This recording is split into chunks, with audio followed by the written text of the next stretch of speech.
following podcast contains spoilers and rude words. We watch the thing. We watch the thing. Hello everybody and welcome back to We Watched a Thing. As always, it's me, the B-Dizzle, but you've got a very special guest this week. It's a man I love. He's been on the show many times. He was probably my very first podcasting friend. It's Julio from the Contrarians. How you going, mate? Hey, how's it going? It's always a pleasure to have you on the show. I think this is probably your fourth or fifth time, maybe? It has to be at least fifth. We've done 2 Wes Anderson movies. We did Cliffhanger. Yes. We did the Steve Martin movie. Yeah. So that's 4 already. Yes, and I'm sure that when Topher was on his baby leave, you came and did a movie with me as well, and now I can't even think what that was. What was the first We Watch a Thing appearance? We did something with Topher's baby leave, you're right. We did, yeah. So there you go. So six time on the show. It's always great to have you. And this time I reached out to you and said, once again, I think it's your time to pick a throwback. Do you want to tell people what you picked and why? Yes, I picked Clint Eastwood's Mystic River. And it was just part of a list of movies that I threw your way. So in a way, Billy, you picked Mystic River. Well, that's true. I had it there as an option. Now, why did I have it there as an option? I was looking at movies I have in my collection that I haven't watched in a long time, that I have strong feelings for. And this one jumped out along with all the other ones that I've given you. This one, as I said on the text messages when we were talking about this, my main recollection watching the Mystic River artwork is like, that's right, that movie had the misfortune of going up against Lord of the Rings, The Return of the King at the Oscars and getting trounced on that Best Picture race. I had forgotten, and I remember now as I was watching it and reading on it a little bit, it actually won 2 Oscars. Sean Penn and Tim Robbins won for Mystic River. So it actually wasn't the wipeout that I remembered. But of course, I don't think that Return of the King had even a nomination on those 2 categories, Best Actor and Best Supporting Actor. Yeah. So this was nominated for 6, and not only did Robbins and Penn both win, but apparently that's the first time since Ben-Hur that a single film has won for leading and supporting. Really? In the same. Yeah. So, and it's since happened again with Dallas Buyers Club. But I was really surprised to hear that this was the first time since 1959 that happened. Yeah, because usually, you know, when they decide that they love a movie, the Academy, they just throw everything that way. Yeah, so, you know, exactly. Best Actor, Best Supporting Actor. And I was feeling bad for Kevin Bacon because he didn't even get a nomination, and he's basically the third person in this tripod of actors. Exactly, yeah. Well, I would say it's an interesting one, really, because when I read that Penn got lead actor and Robbins got supporting, and I was like, it's an interesting one, isn't it? Because it really is a trio. I don't know, because honestly, I would almost say that Bacon was the lead, but not really. He's definitely the hero. Well, yeah, but I don't know if this film really has a protagonist as such, if there's one that you follow. You're right, Bacon is the hero character, but you really do follow all 3 of them pretty evenly. All right, so I know I can talk to you in like screenwriting terms because now you're like diving into the studies of screenwriting and writing. But, so I usually, when I come to this, I always go, all right, who has the character arc? And that will usually point me in the direction of somebody who might be the protagonist. And okay, so now that I'm thinking about it, I guess it is Bacon because he learns to say that he's sorry. Like, that's his big change. Because everybody, like the other 2, they kind of stay stuck in their ways, and that leads to the ending of the movie. That's true. Yeah. So good instinct, Billy. So let's get into it properly then. So Mystic River is a 2003 American neo-noir crime drama film, directed, co-produced, and scored by Clint Eastwood. It stars, as we said, of course, Sean Penn, Tim Robbins, Kevin Bacon, as well as Laurence Fishburne, Marcia Harden, and Laura Linney. It was written by Brian Helgeland, based on the 2001 novel of the same name by Dennis Lehane. And what is it about, Julio? It is about 3 childhood friends who have to deal with a major tragedy once they're adults, because the daughter of one of them is murdered. And then basically that changes their lives and their relationships forever. That is like the blurb. That's not going into the what it really is about. It's like it's sort of like a drama / police procedural because it's a murder investigation, but there's a lot of psychological upheaval going on. I think so. And then 2 of the 3 win Oscars. Yes, yeah. Let me ask you this then: how many times had you seen this movie prior to us doing it here on the show? Did you see this at the cinemas? Mm-hmm. Beginning to end, I've seen it only twice. Movie theaters when it came out, before it was an awards darling, and then just yesterday as I was watching it for the show, I bought it. I own it on DVD, and but I never had the strength to like crack it open and watch it again because it is a tough watch. And I had actually forgotten how bad it was. Like emotionally impactful. I remember some things, but I've forgotten like how bad it can get while you're watching the movie. And it's a hard watch, but it's good. I think that it's really good. I remember you said that you hadn't seen it, but you knew of it, right? Yeah. So actually, this is a very interesting case because I'm not sure. Okay, I swear that I had never seen this movie, and my wife thought she had never seen it either. But watching it last night, I knew the score for starters, which was weird. Like, as soon as the movie started, I was like, oh, I know this music. And I don't know, maybe I just know it anyway. But we also both guessed the ending very, very, very early on. And so what? By like who the killer was, or not just who the killer was, but the turn that happens with Sean Penn and Tim Robbins at the end. We both guessed that entire climax sequence. And so by the end of the film, we were both like, have we seen this before? Or is it just that because we're now coming to this so late, and this is a genre that, you know, it gets a lot of play. The stories do, I think, end up very similar in a lot of cases. You know, like, it was funny watching this. I was like, oh, wow. Remember that time in the early 2000s when every crime thriller was set in Bawston? And, you know, so I don't know whether it's just that or if I actually have seen it before. Maybe you read the book. Boggling my mind. Maybe.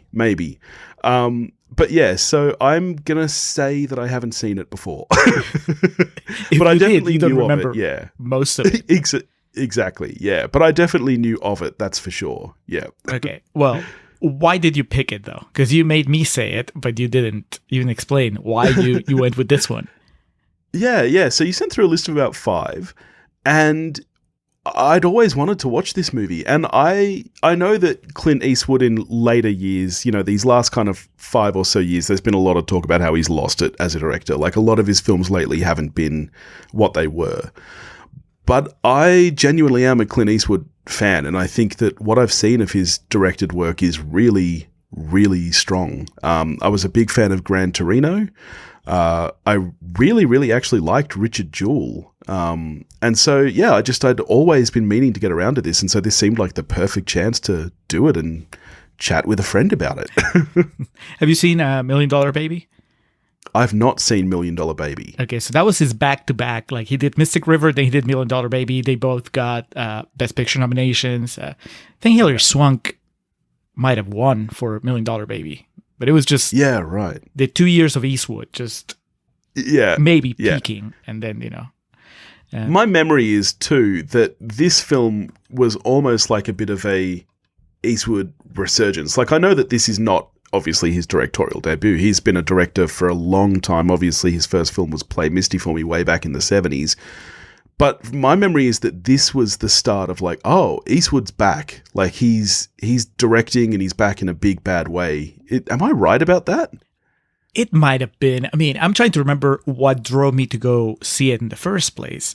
Because I had seen some of his work. I know I watched, Unforgiven. Not when it came out, but eventually.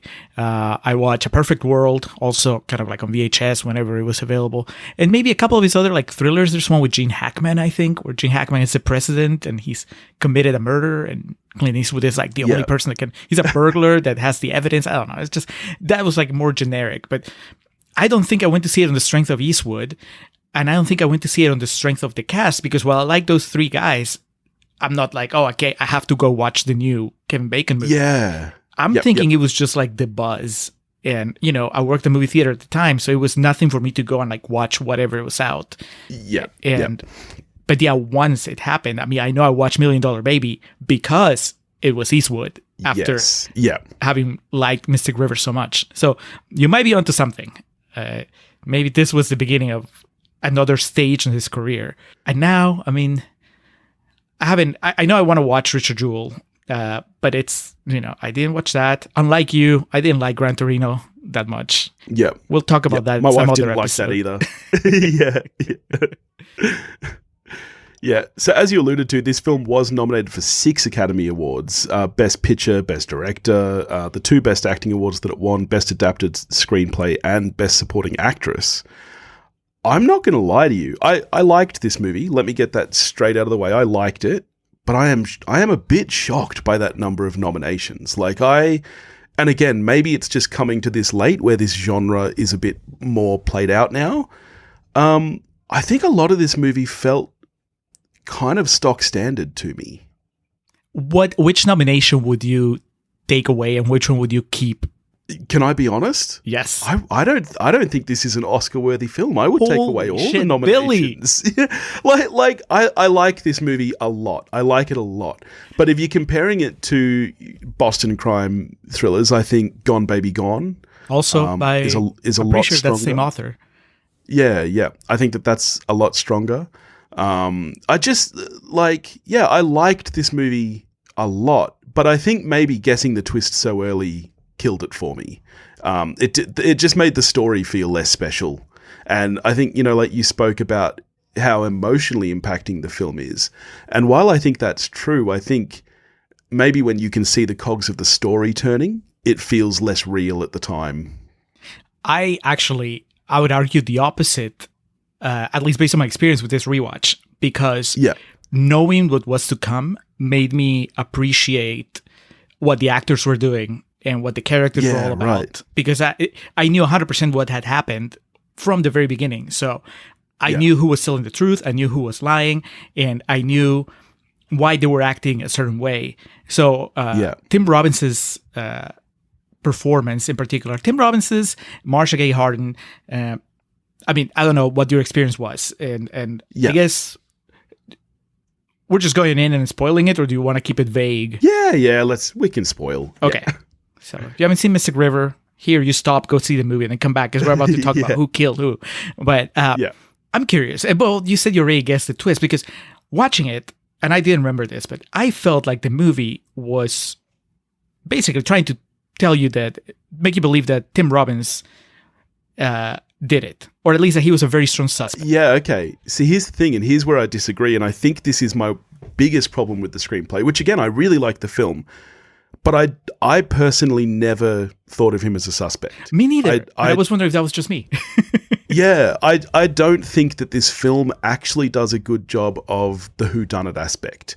I don't think that as an audience member you ever seriously consider that he might have had any part in this. But I think that's a good thing. I think that it allows you to really feel for him. Because I remember watching it the first time, and I don't know why. I had this memory that you knew from the very beginning that it wasn't him. Because my recollection was that I never thought that he was guilty. And so I was constantly worried about all these things that were happening that pointed towards him being guilty. And I'm like, but he's not the guy. And the cops are harassing him. Sean Penn is suspecting him. His wife doesn't believe him. So that was really getting me all worked up. And then, of course, it ends in the worst possible way with him making a confession under duress. Yes. So it's horrible. So imagine my surprise when I'm watching it now. And I'm like, when do they tell you, the audience, that he didn't do it, right? And it's not until way at the end of the movie. So I don't know if it's just like, if it was my mind rationalizing it the first time, I said, like, there is no way that they show you what happens to him as a kid, and then on top of that, they make him the bad guy in the story. You know what I mean? Like, he's already suffered enough. You wouldn't paint him as the villain. Maybe that was why I felt. But, I think that you're always wondering, was it like the boyfriend? Did you consider the boyfriend? Well, I guess you did from the beginning. Did you figure out it was his brother? I figured out it was his brother almost as soon as we met his brother. Maybe you should be a detective, Billy. Well, and that's the one thing that makes me think maybe I've seen it before, because I do, like I said, I think the rest of it is pretty easy to guess. I think it was very evident to me right from the start that Sean Penn that Tim Robbins didn't do it, and it was very clear to me how that arc was going to end. I knew that he was going to be killed as we figured out who actually did it. I think that that's fairly signposted and easy to work out. But I don't know what it was that gave it away to me that it was the brother, but almost as soon as we met him, my wife and I turned to each other at the same time and said he did it to stop his brother from leaving. And I guess we were wrong about that. We got the motivation wrong. Because I thought that he had done it on purpose because he didn't want his brother to run away to Vegas. That's what I remember. And I think that probably would have made a better movie, because in the end it's just like, oh, they just did it for no reason. But that's what makes it so tragic. When Kevin Bacon is explaining to Sean Penn exactly what happened. I mean, there's many moments here that are just Oscar clips, but that might be the best moment of acting in Sean Penn's yes, 100% agree. Processing, I killed the wrong guy, and the kids that killed my daughter, I mean, it wasn't this big conspiracy. It was nothing. It was just almost an accident. 100%, yeah. Well, I mean, even coming to the end, I don't know, because I consider myself pretty jaded when it comes to like humanity, but I was thinking, watching it, I'm like, as an audience, I don't remember how it was the first time, but I guess I was always hoping that Sean Penn wouldn't kill him. That he would, that was going to be the big climatic moment for his character, that he's killed before, and he manages to control his rage and either believe his friend or find some mercy. And then, once Tim Robbins confesses, then there's no way back. But but even then, that doesn't happen. So I don't know. Watching it again, like I said, knowing how the story plays out, I was able to just follow those beats and really enjoy like the police work too, because they I really like. I mean, I like the entire cast, but I really like how Laurence Fishburne. He is just so cocky and so gung-ho, and how he makes the wrong call a couple times, and it's just there's a part of me that was thinking he gets Tim Robbins killed, because when he sent the troopers to get him picked up, that's when Sean Penn pays attention to it. But then I'm thinking no, because even if he hadn't done that, Marcia Harden literally in the next scene goes to Sean Penn and tells him, I think my husband killed your daughter. So he was doomed no matter what. That was the other thing. Marcia Harden's character, the first time around, I hated it. I hated that, just how she just threw Tim Robbins under the bus. This time, I was a little more understanding. I was a lot more understanding, actually. I was like, look, you can't blame her. He shows up covered in blood. He acts weird. She doesn't know what we know. So, because I agree. And here's the thing for me is that, and that is, I think, the true tragedy in this film is that Dave, Tim Robbins' character, was doomed from the start. And they make that clear. From the moment he got in that car, he's a doomed person. And even before Sean Penn, eventually kills him at the end, I'm like, but how do you recover from your wife literally suspecting you as the murderer of a teenage girl? Like, there's no coming back from that. Like, it's so clear that he is doomed in one way or another. And I know what you mean. Like, it's hard not to understand her position. But at the same time, it's like, oh my God, really? Like, you're jumping to this, like, very quickly. Like, it's almost like the next day she wakes up, sees there's nothing in the newspaper, and immediately goes, oh, he killed her. And I would like to think that turn wouldn't be that quick in reality. Well, I don't know. I mean, it's not just that. I think it's just such a poor conflagration of circumstances, right? He was at the bar where she was last seen. She doesn't actually know, though, when she suspects him. She finds that out later. You're right. The cops say it, right? The cops say it after. Yeah. Well, but technically, she doesn't. I think that she thinks that he's done something bad. I don't think she thinks that he killed Katie until Kevin Bacon goes up to her and he's like, what time do you get home? Right. So I think that she goes from thinking that he wasn't telling the whole story about why he was covered in someone's blood to then thinking, okay, maybe if the cops are suspecting him, then maybe there's more to it. And then she just goes down the rabbit hole. To her credit, she tries to talk to him about it. They straight up have he brings it up. He's like, do you think I killed her? And then when she tries to have more of a conversation, he snaps at her, because by then he's very much in his head. So, I mean, it's a tragedy. He was dealing with a lot. And I was honestly, the movie was over and I'm like, all right, so what does it all mean? What is the movie saying that, there's some things you just can't recover from? Or is it just that the world is not, for the most part, the world is just not equipped to be sympathetic to somebody like Dave, who's gone through this thing and now he just doesn't, act normal in quotation marks. I mean, the first time that Laurence Fishburne sees him, after he's gone, he's like, what happened to him in that car? And, no compassion at all. Yeah, I agree with you. And I think that probably the themes are twofold. I think it is both of those things. I think it is, like we said, that he is doomed and there is no recovering from something like that. And I think it is also that is in a large part due to the way that society reacts to things like that, which, the lack of sympathy is shocking. I mean, it's a tough neighborhood. It's Bawston. Yeah. And let me be clearer, because I did really, really like this film. And I know that so far it sounds like I've been negative on it, but there is a lot to like. I do think that, like I said, I think the screenplay, particularly coming to it late, and I want to stress that I think that that's my issue with it, that coming to it 19 years later, I just think that this is a genre that has been played out a little bit. And I think at the time this might have been better, but it's like going back and watching something like What Lies Beneath now, which at the time I thought, oh wow, that's a great thriller. And then you watch it now and you're like, oh, okay, yeah, that's pretty standard. You're like, but yeah, I think you're right. The acting in this film is excellent. It is very, very good from all three of these main players. And I love that relationship between Fishburne and Bacon. And I think that having that small bit of levity in the film with those two kind of playing off each other helps a lot, because otherwise, you're right, it's a very grim, dark film.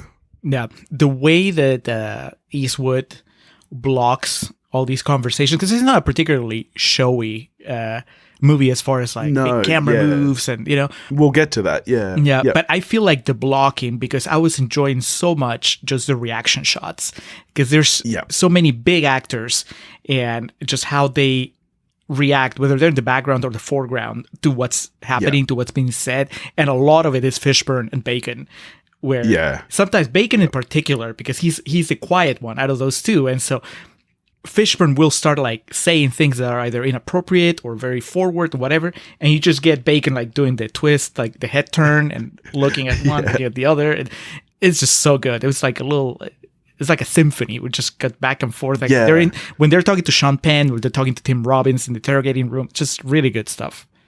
Yeah, I agree, and I think that that's where Eastwood's biggest strength as a director is in the editing room and the editing process. I think it's that direction there of the cuts and the way that scenes flow from one to the next, the shot motivation and stuff is very strong. I don't think the cinematography in this film is especially pretty, and I don't think that that's a bad thing, because it's not supposed to be a pretty film. It's a dark and gritty film. There's one shot in particular, which is a helicopter shot, which I found extremely disorienting, where the camera really spins at a very strange angle. Do you know the shot I'm talking about? Is that with an actual helicopter on the shot when they're going to the crime scene? Well, there's two. Yeah, there's one where it's looking up at the helicopter, and there's one looking down from the helicopter, and both are very, very awful shots. Pre-drone era. Can't blame him. Yeah. He's doing what he could. Yeah. Speaking of Eastwood, can we talk about the score for a moment? Yes. I knew. What do you think of this? I guess I've learned. I've trained myself. I was like, Billy's the score guy. He's got, even before that though, the theme, because it keeps coming up during the movie, and that really sad. It comes up a lot. It's melody. It's arguably it's easily the most common piece of music in the film. It's used, I think, at times where it perhaps shouldn't be. I think that there are moments where it doesn't actually really fit the action on screen. Because it's kind of sad but hopeful, and I think it's overused a little bit, but I do like that piece of music. Yeah, I think that it embodies the feeling of the movie very well. It's just this kind of mournful, none of this is gonna end well. Just get used to it.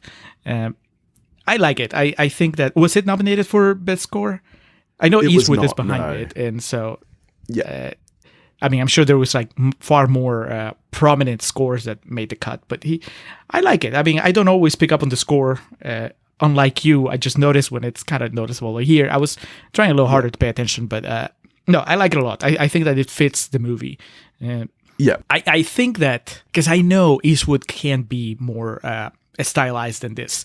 You know, like, you know, we're talking about like Unforgiven and even like next year, the following year, $1 Million Baby, the way that he shoots those you know, the scenes in the ring and the training, and you know, because so much of it takes place in a gym where boxers are training, and the camera is moving a lot more. He's calling a lot more attention to the fact that he's behind the camera. I like the restraint on this one. Like, I didn't need it to be a Marty Scorsese crime drama. But it could have been, and I'm sure it would have been fine, but I kind of appreciated that he took a step back and just let the actors do their job. It's fine. I mean, you know, cinematography wise, I mean, I guess it's nothing that would blow me away, but I'm glad that it also didn't get in the way. Yeah, I agree. And that's why I think those helicopter shots really throw me off so much, because there's so much movement in them and the rest of the film is so restrained. And so they feel very out of place. And there's just a few shots like that in the film where it's like, I don't know that this works as well as the rest of the film, because I'm with you. I like how restrained this film is. And especially given the subject matter, right. I think that works incredibly well. Because the story and the actors should be doing the showing in this film. There's no large action set pieces, you know, like, just all we need to see is people talking for like 90% of this film, and the camera absolutely serves its purpose for those sequences. Yeah. Were you familiar with the scene where Sean Penn is being restrained by the cops when they find the body of his daughter, and he's like, "Is that my daughter out there?" Like, over and over, because I think that's become kind of a meme. Right. Okay. No, I wasn't familiar with it, and I was really torn at the time, because I can see how something like that becomes a meme, because it's easy to look at that and go, "Wow, that's over the top acting." But I actually didn't feel that. Like, I don't know if it's just because I'm a father or something. That is to me, that is the most heartbreaking scene in the film. He, like, if anything, I almost feel like it's underplayed. Like, I can imagine myself in that situation. That behavior wouldn't stop for hours, I think. Like, that was heartbreaking. Mm-hmm. And no, I bought it, but that was my concern, because knowing it as a meme now, I was wondering if I was going to react to it and like, there it is. That's the meme. Right. But no, I was very much into it, because he's, like you said, it fits.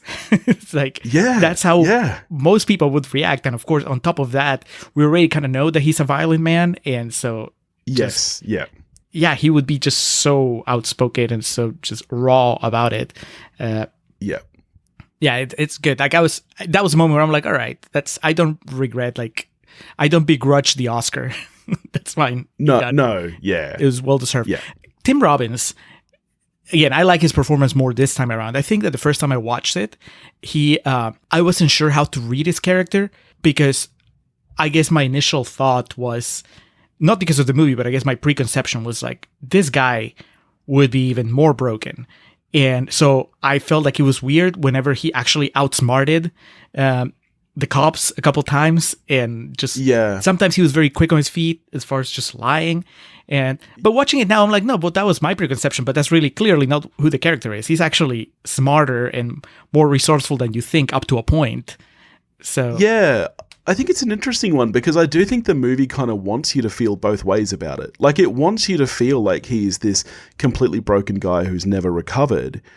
But then, you know, he's got a wife and kid now. And I found that strange, because at one point they even allude to, I can't remember what it is. It might be when Kevin Bacon is first talking to Sean Penn again, and they bring up, you know, have you seen Dave? And Dave mentions that he's married to Celeste, his, you know, now cousin-in-law. But there's a line just before that where Sean Penn talks about how he's never recovered and he's broken and stuff. And it's like, but you know that he's like, he's got a family now. Like, you know, he's obviously recovered at least in some way. And I just found that little dialogue interchange a little bit strange at the time, because it's like the movie wants you to feel both ways about him. It wants you to think that he is this completely broken man who can't fit into normal society. And yet there he is doing it in a lot of ways. Well, I think that his fit in he's not fitting, but it's like that in particular, that specific society. I mean, somebody like Sean Penn would never really see him as somebody that is worthy of anything. He's just like, oh, where's this guy that he's just a loser, and he may have a family, but he's still a weirdo and whatever, Yeah. And then, Kevin Bacon, I mean, obviously when he thinks of him, he thinks of just what happened when they were kids. It's not like he's taking the time to to spend Think time of him with as a real person. Yeah. Yeah. So the other guy, the last part of the trio, like Kevin Bacon, I was kind of flipping through some reviews where people were just like, yeah, I mean, he's the boring one. He's the one that doesn't have anything going on. I disagree. I disagree too. Although I don't really care for the subplot with his wife.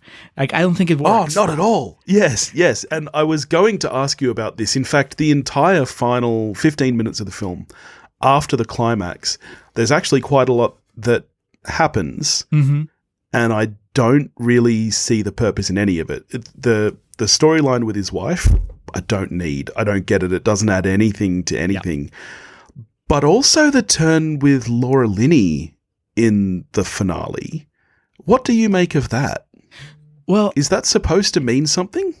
I think that it's so there's two things. One is like my original feeling. I remember when I first watched it, and even as I was watching it now, even though I knew that it's not like it's setting you up for a sequel, but it really felt like that epilogue sets up a continuation where it's just going to be Kevin Bacon trying to get Sean Penn arrested, convicted for the murder of Tim Robbins. They even have the finger gun at the end. And Sean Penn is like, you can try, but it's not going to happen. Yeah. But I think that it's more of that really grim view of the world of like, well, you can't even in this world, in this society, in this particular corner of the world at least, you can't even admit that you feel guilty about killing the wrong guy, because the people that are depending on you won't let you. Yeah. Laura Linney is there to remind him that he can't afford to feel regret over the death of Dave because he has a family, and feeling regret over that could lead to them losing him as part of that family, and he's not allowed. He's the man. I guess the thing that I found really strange is that's so funny. I didn't read it that way at all in terms of the Kevin Bacon stuff, because... Oh, you thought he was just saying like, hey man, how's it going? With the finger gun? Yeah, honestly, the finger gun seemed kind of friendly. And Sean Penn confessed. Like, Sean Penn told Kevin Bacon what he did. Right, but it's like, he said, she said, he said, he said. I mean, there's no proof. I don't know. He can try. Yeah. The book, I read the book after I watched the movie. That's how much I like it. Okay, yeah. It is a really faithful adaptation. Like, there's no big things other than, and I mean, obviously, this is coloring my interpretation now, but I remember feeling that way before reading the book too. Marcia Harden in the book, she goes up to Sean, to the Kevin Bacon character, and tells him, I'm pretty sure Sean Penn killed my husband. And Kevin Bacon says, I know, I'm going to get him for it. Okay. I would have liked that scene in the film. Me too. Although I like I mean, obviously it didn't work for you. For me, it works. Like I read that as him telling him, yeah, I mean, we're friendly right now, but you know that the law is going to come after you. And Sean Penn going like, you can try, but look at me, I'm surrounded. This is my town. Yeah. I like that. Talking to you about this has made me like that so much better, because that was the one thing that really got me at the end, was that I felt like Dave and his character was, again, and I thought that this was just part of the themes of, like you said, about how unsympathetic people are. In my head, I was like, well, he's just completely forgotten, and his story is now closed, and people don't care because he was weird. Other than Marcia Harden, who might feel guilty because, she kind of led to this for her own husband by suspecting him, no one really cares. And that was the read that I got at the end of the film. I think if you didn't have that final silent interaction between Bacon and Penn, I would side with you, because Kevin Bacon actually seems to go almost out of his way not to look at Marcia Harden. Like, she's kind of lost at that parade, and like she's looking for somebody to tell her something, and he's just looking sideways too. But then, he looks at Sean Penn and acknowledges. Like I said, I read it as as him telling him this is Yeah. not over. Yeah. But then I looked I it like up. that I a lot looked better. up today, because I hadn't thought about it in years, and I looked it up. Is there a sequel to Mystic River, like the book? And there was actually an interview with Dennis Lehane where he's like on record saying, no, there's no sequel because that's how it ends. That's the ending. And I was like, Yeah, okay, well, yeah. cool. I don't need one. I mean, I was just wondering. Yeah. Oh, I like that though. I like that. But yeah, okay, maybe I'll read the book. Yeah. Have you ever? It's the only Dennis Lehane book I've read, but it definitely made me want to read more. I just never got around to it because I don't like Gone Baby Gone as much as most people, but it's it made me wonder about the book too. And there's one other one. I think he did the Scorsese Island movie, with DiCaprio. Shutter Island? Shutter Island. I think that's also him. Maybe I'm wrong. Maybe that's someone else. Yes, he did. He did? Yep. Okay. Yep. So, I mean, as a writer, I think he's put out some stories I like. So, Yeah. So all in all, how are you scoring Mystic River out of 10? okay, so it's between 8 and 9, maybe 8.5. I really like it. It is a shame about that whole subplot with Bacon's wife. It's so distracting, and you being a very visual guy, it probably took you out of the movie as much as even worse than me. Every time they cut to those close-ups of her mouth on the phone, it's like, what's... And it's like, why? Yeah. What are you hiding? Like, exactly. I don't It's like understand it makes you think that there's something else going on, and it's like, no. like a big reveal, but no. Yeah. And then at the end, when she's at the parade, I was like, no, I don't need this. I just don't need this. It's adding nothing. Yeah. Yeah, I had forgotten that in the book there's a little more about it. I mean, it's kind of like the same. It's the same progression, but I think the book explains to you a little more stuff that they hint at in here, which is that she had been cheating on him, and then she got pregnant, and so he's not even sure if the baby's his baby or the other guy's. Because that's not clear in the film at all. No, she That's not only even alluded to. He asks about the baby at some point, and that's when I'm like, so she's pregnant, or she was pregnant before she left, and then at some point he asks if she's with the guy. So he does say, "Is he with you?" at some point, and at that time, I thought he was referring to the baby because we didn't know the gender of the baby at that point. So it's not till later you find out the baby's a girl. But yeah, so okay, that makes more sense, I guess. But it still doesn't explain. In the movie it doesn't come across. It's not interesting. And the big moment, as much as I like Kevin Bacon in the movie, his big moment of saying that he's sorry. I mean, it's like, you didn't try this. She's been gone for a year. And this is the first time you apologize. So that knocks it down a little bit. Still a hell of a movie. I was enjoying it so much while I was watching it. I'm gonna 8.5. Yeah, no, I'm honestly, I know that this is going to come as a surprise because it sounds like I've been talking down the movie, but I'm an 8 as well. I enjoyed this movie a lot. I would easily watch it again. Like I said, I need to get over my own thing that coming 19 years later, nothing really surprised me in the movie. Felt a little bit played out. Like, it felt like kind of an overdone story to me. I'm like, even though I hadn't seen it before, I just constantly had that feeling like I've seen this 10 times, but regardless of that, I think the filmmaking is excellent. The acting is excellent. Like, there is a lot to like about this movie for sure. Yeah. I put it as my favorite Clint Eastwood out of all the ones I've seen. And I know I haven't seen more than what I've seen. Like, the number of movies of his that I haven't seen is more than, it's larger than for sure. The number of movies. But he's one of those directors, I think. Yeah. But I feel like I've seen like the big hits. And so I'll put this one, then A Perfect World, then Unforgiven. Yeah. It's like the 3 really big ones on my personal ranking. And maybe $1 Million Baby as the 4th one. He's a strong director. He's great. Yeah, I'd be really curious to hear your thoughts on Richard Jewell, because I know that not a lot of people liked that the way I did, but I thought it was really quite strong.